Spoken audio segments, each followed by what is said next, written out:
Olá, família! Sejam muito bem-vindos a mais um episódio da nossa jornada. Hoje, vamos mergulhar numa das histórias mais poderosas e emocionantes da Bíblia. Uma prova de que, mesmo quando o mundo nos esquece, Deus tem um plano maior. Vamos falar sobre José do Egito, um homem traído, esquecido, mas escolhido por Deus. Imaginem um jovem, o preferido de seu pai, Jacó. José não era um filho comum. Ele recebia visões, sonhos que mostravam um futuro grandioso, onde até o sol, a lua e as estrelas se curvavam diante dele. Mas esse favoritismo e esses sonhos grandiosos, em vez de inspirar, despertaram o pior em seus irmãos: a inveja. A inveja é uma semente perigosa que cresce no escuro e gera frutos amargos. E o ódio deles floresceu em um plano terrível. Eles o arrancaram de sua casa, de seu pai, e o venderam como escravo para uma caravana que passava. Aquele jovem sonhador, de repente, se viu acorrentado, a caminho de uma terra estranha, o Egito.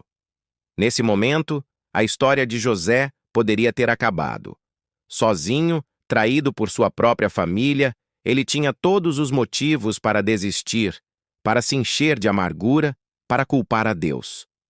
Mas José fez algo extraordinário. Ele escolheu manter a fé. Ele entendeu que mesmo que seus irmãos o tivessem vendido e seu pai o acreditasse morto, havia alguém que não o tinha abandonado. Porque, anotem isso, quando o homem te esquece, Deus ainda se lembra de você. A fidelidade de Deus não depende da fidelidade dos homens. E essa certeza era a única riqueza que José carregava consigo para o Egito. Chegando ao Egito, a vida de José parecia melhorar. Ele foi comprado por Potifar, um oficial de Faraó, e por sua integridade e competência, logo se tornou o administrador de toda a casa. Deus estava com José, e tudo o que ele fazia prosperava. Mas o inimigo nunca descansa. A esposa de Potifar, vendo a beleza e a retidão de José, tentou seduzi-lo. Dia após dia, ela insistia. Mas José tinha um temor a Deus, que era maior do que qualquer tentação. Ele respondeu: Como poderia eu cometer algo tão terrível e pecar contra o meu Deus? Sua lealdade a Deus e a seu Senhor era inabalável. Frustrada e humilhada pela recusa, ela o acusou falsamente de tentar abusar dela. A palavra de uma mulher poderosa contra a de um escravo hebreu. O resultado era previsível. Sem julgamento, sem defesa, José foi lançado na prisão.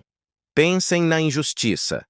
Depois de ser traído pelos irmãos, agora ele era vítima de uma mentira cruel. Ele foi do topo da casa de Potifar para o fundo do poço, literalmente. Na escuridão daquela cela, ele foi mais uma vez esquecido. O mundo lá fora continuou girando, mas para José, o tempo parecia ter parado. Mas aqui está a parte mais incrível. Mesmo na prisão, Deus estava com ele. A Bíblia diz que o Senhor concedeu a José a simpatia do carcereiro, que logo o colocou como responsável por todos os outros prisioneiros. José não permitiu que a amargura tomasse conta de seu coração. Em vez de reclamar, ele continuou servindo. Ele transformou a prisão em um lugar de propósito. Foi ali, naquele lugar de esquecimento, que Deus continuou a moldar seu caráter. Dentro daquela cela, José não estava sozinho. Deus enviou 2 outros prisioneiros, o copeiro e o padeiro do faraó. Ambos tiveram sonhos perturbadores, e com a sabedoria que vinha de Deus, José os interpretou. Ao copeiro, ele previu que seria restaurado ao seu posto, e pediu: Quando tudo estiver bem contigo, por favor, lembra-te de mim e fala de mim a Faraó, para que eu saia deste lugar. Como previsto, o copeiro foi liberto. Mas, no meio da alegria e da liberdade, ele se esqueceu de José. 2 anos inteiros se passaram. 2 anos de silêncio, de espera, de esperança adiada. Imagine a angústia de José a cada amanhecer, esperando uma notícia que não chegava. Ele foi esquecido pelo homem a quem ajudou. Mas, no tempo perfeito de Deus, algo aconteceu. Faraó, o homem mais poderoso do Egito, teve um sonho que ninguém, nem seus magos, nem seus sábios, conseguia interpretar. Foi então, e somente então, que o copeiro se lembrou. Eu me lembro hoje das minhas ofensas, disse ele. Há na prisão um jovem hebreu que interpreta sonhos. Imediatamente José foi tirado da prisão. Ele não saiu de lá amargurado ou arrogante. Ele se apresentou diante de Faraó com humildade e disse: Não está em mim? Deus é quem dará a Faraó uma resposta de paz. E ali, com a sabedoria divina, José revelou o significado do sonho. 7 anos de fartura, seguidos por 7 anos de uma fome devastadora. Mas ele não parou na interpretação. Ele ofereceu a solução. Um plano detalhado para armazenar grãos durante os anos de abundância. Faraó ficou tão impressionado com a sabedoria de José que disse: Poderíamos encontrar um homem como este, em quem está o Espírito de Deus? Naquele instante, a vida de José mudou para sempre.